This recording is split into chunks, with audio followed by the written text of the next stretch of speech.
un des focus de la maman, c'est la remise en forme, mais à la nordique, donc c'est du sérieux. Je m'appelle Cécile, je suis humoriste en Norvège. J'ai grandi en France, mais je suis partie vivre à Oslo il y a 15 ans. J'ai rencontré un beau Norvégien pendant mes études en Allemagne, et du coup je l'ai suivi, et on est parents de 3 enfants qui ont entre 8 et 4 ans maintenant. En Norvège, les gens sont assez sportifs, et aussi ils considèrent que la douleur fait partie de la vie.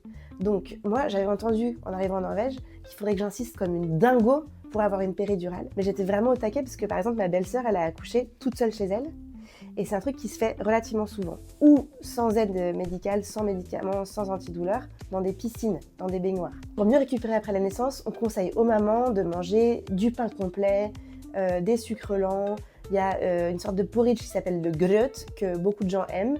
C'est par exemple à base de céréales avec du lait, de la cannelle, du sucre. Ça peut être à base de riz, ça peut être à base d'avoine. Donc c'est vraiment les sucres lents pour tenir le coup dans l'hiver qui est quand même assez long. Après, en Norvège aussi, on met les femmes en contact les unes avec les autres dans les quartiers, quand elles ont accouché à peu près en même temps. Donc ça fait des groupes de mamans. Alors c'est rigolo parce que ça fait un peu la mafia des poussettes, mais à l'inverse, du coup, ça crée un réseau et on se sent moins seul.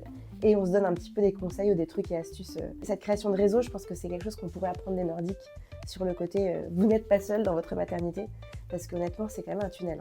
En Norvège, on a des très longs congés maternité et paternité. Donc on a plus le temps en fait de se remettre physiquement que peut-être dans d'autres pays où il va falloir assez vite repenser à retourner au travail. Les pères aussi prennent beaucoup de congés paternité. Mon mari, par exemple, il a pris entre 4 et 6 mois pour chaque enfant. Donc on s'est partagé à chaque fois 1 an en 2. Et ça aussi, ça a énormément joué sur la douceur de la transition. En Norvège, on pousse énormément les femmes à allaiter, mais c'est vraiment presque une pression sociale qui fait que celles qui n'y arrivent pas ou qui ne le souhaitent pas se considèrent un peu comme mal vues. Ce qui est étonnant pour un pays qui est quand même par ailleurs assez à fond sur des femmes autonomes et indépendantes. Très vite, on remet maman à l'exercice physique, des grosses balades en poussette sous la neige dans la forêt, de la course à pied, de la musculation, du yoga avant et après accouchement. Mais la question du périnée en soi n'est pas abordée aussi largement qu'en France et n'est pas non plus couverte par la sécurité sociale. Moi, j'ai trouvé qu'il y avait une forme de pression sociale après avoir un bébé à se remettre en forme.